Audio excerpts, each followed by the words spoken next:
It's a huge void just because of his senior leadership, his football IQ of just moving around on the field. But you see a lot of guys this offseason who has really stepped up their football IQ to kind of understand our defense more, understand what the coaches are asking from us and for us to do on the field. So you see a lot of guys like Tremaine, Matt Milano, those guys moving a lot faster this year, communicating things a lot quicker as we're going through our different phases, and it's making the game up front for a lot of us guys who are new on the team. It's helping us out tremendously.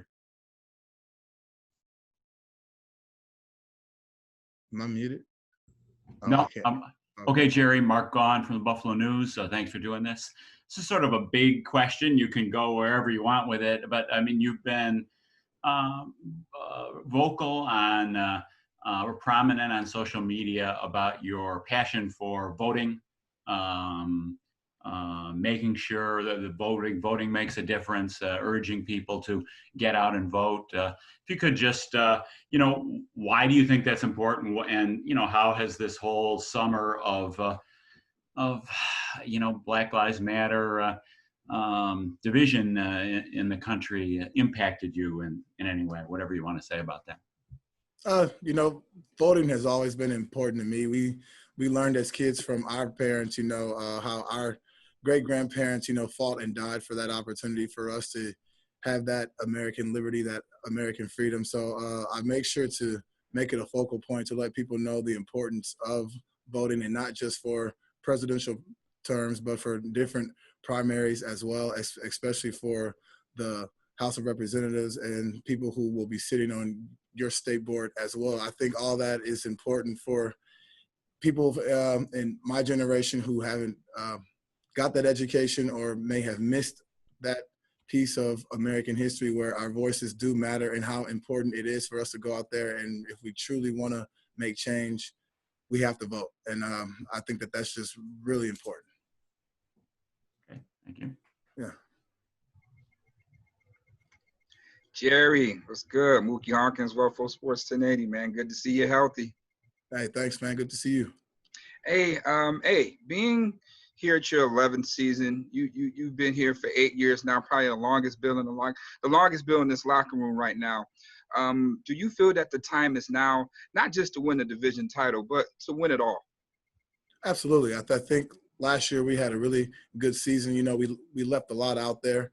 And so I think that the team is really understanding that. We have a great group of guys, great chemistry on the team. So we understand that every day that we step foot in this building, it's finding different ways to make ourselves better, to improve our game so we can take the division from the New England Patriots, just because we know it sits and it hangs out in Foxborough. So we know how important this year will be just for all of us moving forward, just because we were able to make it to the playoffs last year, fell short in the first round, but certainly we understand that if we can win our division, that makes our road moving forward a lot easier.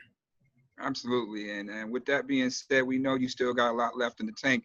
Do you feel rightfully so, that you would love to end your career here in Buffalo?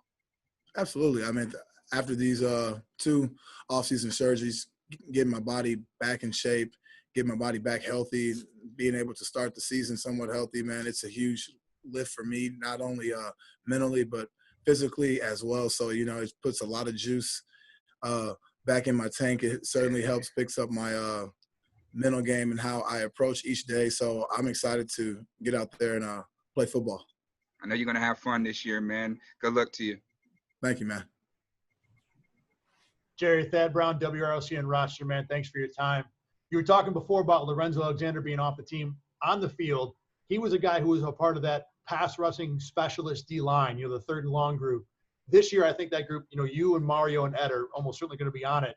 And I think there's a lot of options about who the fourth guy could be. What do you want to see? What kind of traits do you want that fourth guy to have to make him the best fit to be a part of that group?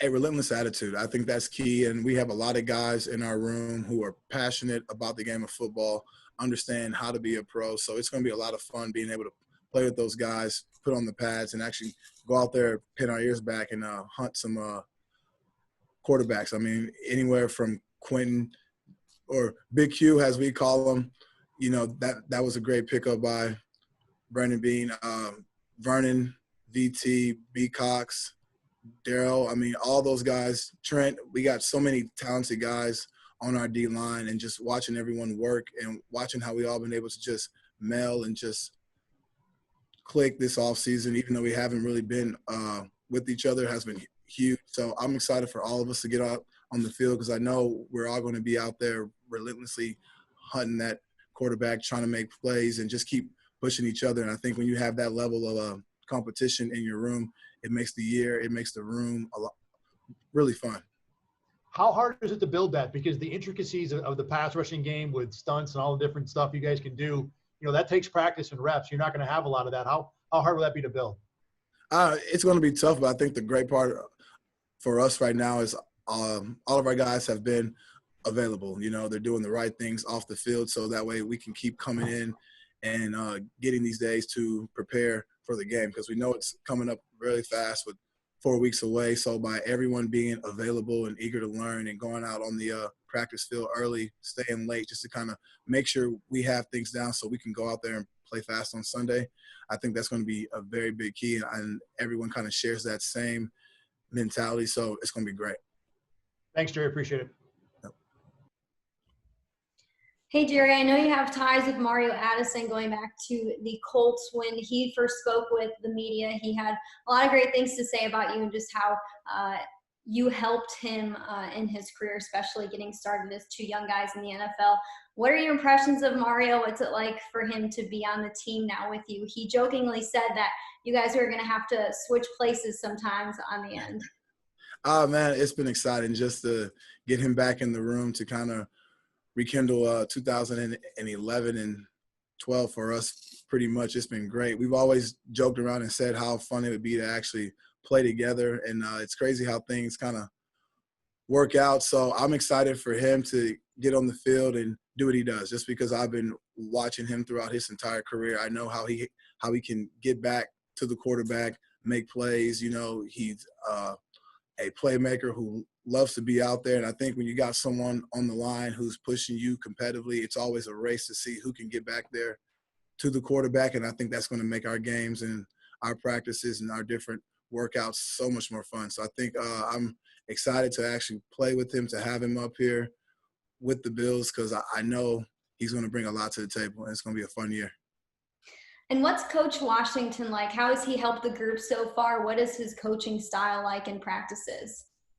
Very detailed. And I think as a defensive line coach, that's very key as to what you need to do to be able to convey your message over to us. And I think he's doing a great job of giving us the different little details, different little nuances that will not only make us play faster, but it makes us better football players, because we're still learning the game of football. And this is year 11 for me, and I'm still able to learn different things and different traits from him. So I think that that's not only going to help me to play, you know, a little bit faster, but it's great and refreshing to have a coach who's still able to teach you things at year 11. So I think it's going to be a really exciting year, just because he has the entire room's ear. He has been able to kind of capture that. And when a coach can do that early on, and we haven't really been face to face as much, you can always tell it's going to be a great year for us and all the rest of those guys in the room. Thanks, Jerry. Appreciate it. Hey, Jerry, Dan Fates up here in Rochester. Ed spoke earlier today. He talked about his DUI arrest and said that, you know, it just didn't feel right. He said he kind of felt odd that he blew a, you know, .00, and then he had to address the team. And he said he felt guilty and had to prove his innocence. How hard was that as a teammate to see a young black man go through an incident like that, where I'm sure he wanted to just scream from the hilltops that nothing was going on and that he did nothing wrong? How hard was that for you? It was tough, just because I'm in that Houston area with Ed, so I was able to see it on the news, and we were kind of able to discuss and talk about it a little bit more. And then, oddly enough, I was actually in that area a week after Ed, just doing some different things where I was meeting a home developer out there. So I kind of got to be able to survey the land that or the surroundings in which he was in or involved in. And it's sad. It really is sad that we're still doing things like this in the year 2020. I shared a story with him about how, growing up in Houston, we used to hear stories about certain guys who went to certain small towns in Houston and, the horrific events that kind of happened and took place. And it really just became a word of mouth. Now we actually have cameras and things like that are able to kind of capture those stories so the world can really see what's truly taking place in this country. And so I feel bad for him.